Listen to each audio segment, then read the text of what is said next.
હું તો દાળ પાણી ધોવે એમ મેં તો કોઈ નહીં આપી ચાર દવાખાને જતા રે હા ચી રોતી રોજ માર છોડી ના રોવે હોય ના રોવે માર છોડી તો ડાઈ છે તો રામ રામ બધાને તો કેમ છો બધા મજામાં જશો તો ફરીથી તમારું એક નવા બ્લોગમાં સ્વાગત છે તો આપણી શુભ સવાર થઈ જઈએ અને તમારી પણ થઈ જઈ હશે તમે હવે ક્યારે જુઓ ખબર નહીં તો અત્યારમાં ભોલી બેસી જઈએ એના મમ્મીના ખોરામાં અને એની મમ્મી પણ બેસી જઈએ તો ગુડ મોર્નિંગ તો આપણો ગુડ મોર્નિંગમાં વિડીયો અત્યારે ચાલુ થઈ ગયો છે સોરી વિડીયો નહીં બ્લોગ આપણો રેડી થઈ ગયો છે અત્યારમાં ચાલુ એ ભોલી બગા છે ના ખાય તું આટલા બધા બોલી આખો દાડો સુધી જોઈએ એમ કે નકરી ઊંઘ જ આવે જો તાકી પાછી તારે બોલવું હે કે માઈક આલો આને માઈક આલો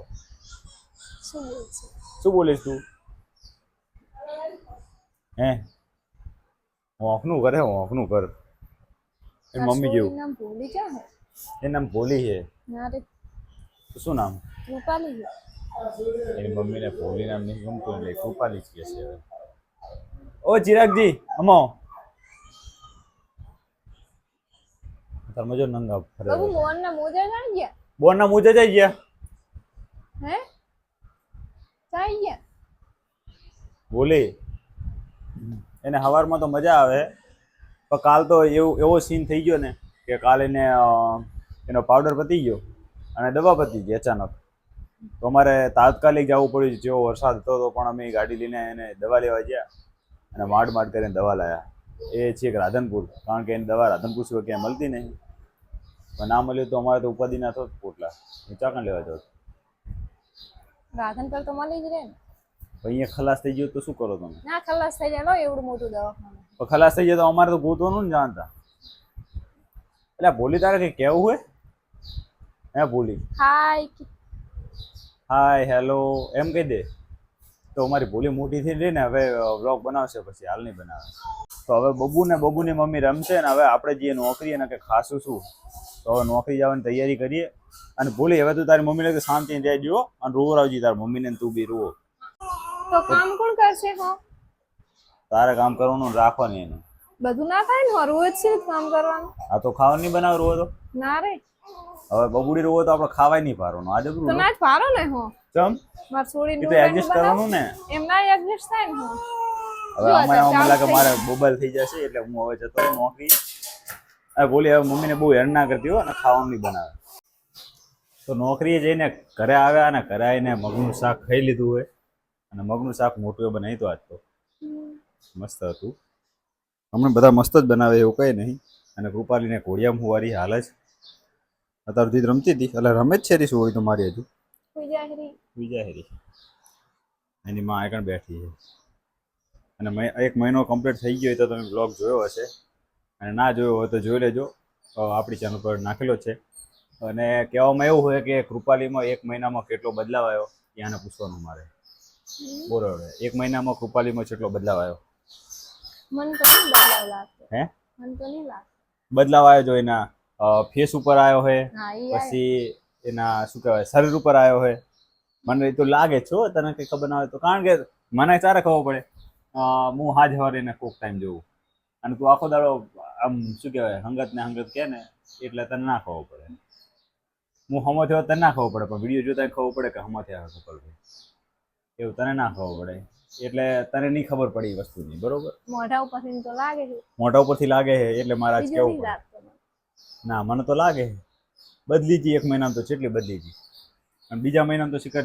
કેટલી એ બદલી જાય ખબર નહીં પછી તો રોતાય સારું શીખી જાય અત્યારે રોવે એમ તો માપે આથી કેવું શીખી જાય હજુ પણ કેવાનું દાડું પડે રોવે એમ મેં તો કોઈ નહીં આપી ચાર દવાખાને જતા રે કેવી રોતી માર છોડી ના રોવો માર છોડી તો ડાઈ છે એને દવા બવા હમણાં જો બંધ થઈ જાય તો એ બહુ હેરાન કરે છે કાલ એક જ દિવસ દવા ખાલી બંધ થઈ ગઈ હતી એમાં તો રોવે ને અમારે તાત્કાલિક જવું પડ્યું હતું દવા લેવા નાના છોકરાનું આવું બહુ રહેવાનું બધા આવી તકલીફ તો હશે ને મને આજ ખબર પડે તો મને તો હવે જ ખબર પડે વાત તો શું કરે કૃપાલી આવ્યું હોય તો એક મહિનો એવો તને ખબર પડે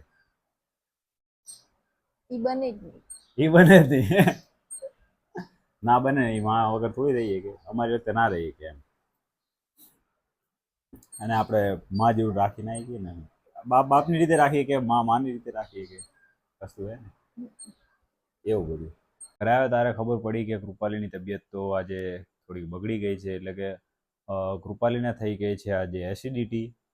એટલે મમ્મી દવા તો લેવડાવીને આવી છે, પણ હાલ એમ કે નરમ હે.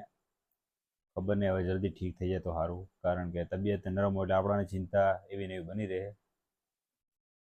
તો મમ્મી અત્યારે દવા પીવડાવે છે અને એની મમ્મી થોડું કામકાજ કરે છે અને આપણે નરવા થઈને આ બાજુ બેસી ગયા છીએ. તો મમ્મી કૃપાલીને દવા પીવડાવીને આવી જઈ છે. ભાઈ શું થયું કૃપાલીને? શરદી થઈ ગઈ છે, ગેસ થઈ ગયો, બધું ભેગું થઈ ગયું. અને બતાવ્યું ડૉક્ટરને તો દવા હાલી છે. મોટું ચમ બબુને આમ થયું? તું કઈ ખાતી લાગે તો હારું તો ખાતી હશે કઈક. ના તો પણ તારે ધ્યાન રાખવું પડે. હું ખાવું તારે થોડું ખવાય? અમુક વસ્તુ તારે ના ખવાય.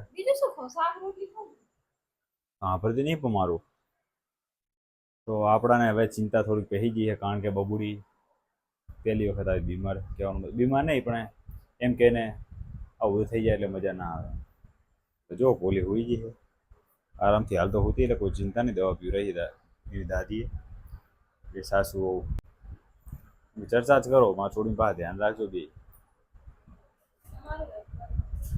શું બને? કોઈકની કોમેન્ટ આવી હતી નહીં આવી તમારો હક બને આવી? કોઈકની કોમેન્ટ આવી હતી કે તમારો જેટલો એમનો હક બને ને એટલો કે તમારો હક બને. તો હા ભાઈ, મારો હક બને, ઊંચા ના પડો. હા પણ તમે ઘરે હોય ને, હું થોડો ઘરે હોય. તો મમ્મી મને રાડ કરે છે કે હવે તમે જાગો. હા તો હું જાગી રહ્યું આખી રાત બસ. પણ બિનજરૂરી જાગીને શું કરી? બબુ જાગશે નહીં તો રાતે તો બબુડી પણ જાગે તાર ના જાગું. તું કે આખી રાત જાગું? જો ભાઈ જાગી જી જો. પણ એમનું તો હું ના જાગું. તમે જગાડો હું ના જાગું. રાત ખેંચી નાખું કહેતા. તો આવું કંઈક હેડે છે મારા જીવનમાં. તો આ બધા ભલે વહેલા રૂ જાય ને, આપણે હોવાનું હોય મોડા. એનું કારણ એક જ છે કે હજુ બ્લોગ એડિટ કરવાનો હોય, થંબનેલ બનાવવાનો હોય, વિડીયો અપલોડ કરવાનો હોય, તો તમને વહેલા બ્લોગ મળી શકે ને યાર. તો મારા બખારાના કારણે હવે કૃપાલી પણ જાગી જાય છે, એટલે મારા ખ્યાલથી હવે આપણે હોઈ જવું પડે. તો હવે ચલો, આજનો બ્લોગ આપણે અહીંયા જ પૂરો કરીએ. બ્લોગ સારો જ લાગ્યો તો બ્લોગને લાઈક કરજો, ચેનલને સબસ્ક્રાઈબ કરજો. હા, ચેનલને સબસ્ક્રાઈબ કરવાનું નીચે લખેલું છે સબસ્ક્રાઈબ કરવાનું, તમે સબસ્ક્રાઈબ નહીં કરતા. મેં ઘણા બધા લોકો જોયા પણ યાર તમે સબસ્ક્રાઈબ નહીં કરતા. આટલા બધા લોકો વિડીયો જોવો યાર, સબસ્ક્રાઈબ કરો ને તો બહુ હોય મારા માટે. તો બસ યાર સપોર્ટ કરતા રહો ને આવા યાર કોમેન્ટ કરતા રહો. હમણાં કોમેન્ટો બહુ ઓછી થઈ ગઈ. તો ચલો, આજનો બ્લોગ આપણે અહીંયા જ પૂરો કરીએ. બ્લોગ સારો જ લાગે તો લાઈક કરજો, ચેનલને સબસ્ક્રાઈબ કરજો. તો ફરી મળીશું એક નવા બ્લોગ સાથે. ત્યાં સુધી આવજો.